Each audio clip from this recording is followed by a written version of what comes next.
Zemizi sinelungelo ngokulobeka ilizwi njengawe mama msekamagusha sinelungelo la wisibhokwe sinelungelo lokuphehlelela lento ndisithi sithetha ngelizwi phakathi kobugqirha sakamagusha lasi siyaxa sakhe soluxa senziwe phakathi kwekhaya eso siyaxa sakhe senziwe ngesinga lebhokwe yakhe ibiwisizolo phakathi kwale nkundla sakamagusha ndibiza nomtawunga bakhupheli ngaphandle ndithi samkeleni sisebenze phakathi kwale nkundla siqale phezu kwenkundla kamama sanyisibhekile sambetha amalungu ungani nake phofu ingayenzi lonto ukuthi ke fakho sizakwenza lonke nje bo emzani kokusilungisa ukuhlala Basikamakshi.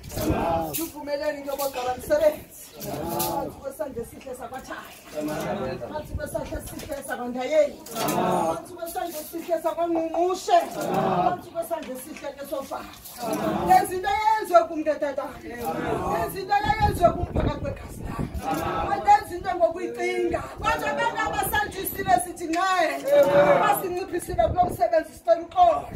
Ukhe wathi igama kalithande kunokuthula zamthi kodwa kufika into ethi manje ngalitshintshi kodwa ngifuna ngitshintshi ngoba kusho intombi yenu sakamagusha xa ndimxhoma lebhekile ndithi mxhomeni ngokomoya xa ndimsikelela ndimbetha amahlaba nani betha ngokomoya xa ndisithi egameni loyisene lonyana nelomoya ingcwele makube njalo kodwa sifuna amahlaba mawahle phakathi kwegazi lathi sithi ke makubexhosi makubele sithi makube njalo mhlekazi akukhanye phakathi kwezinkundla kukhanye nasefemelini Basikamakusha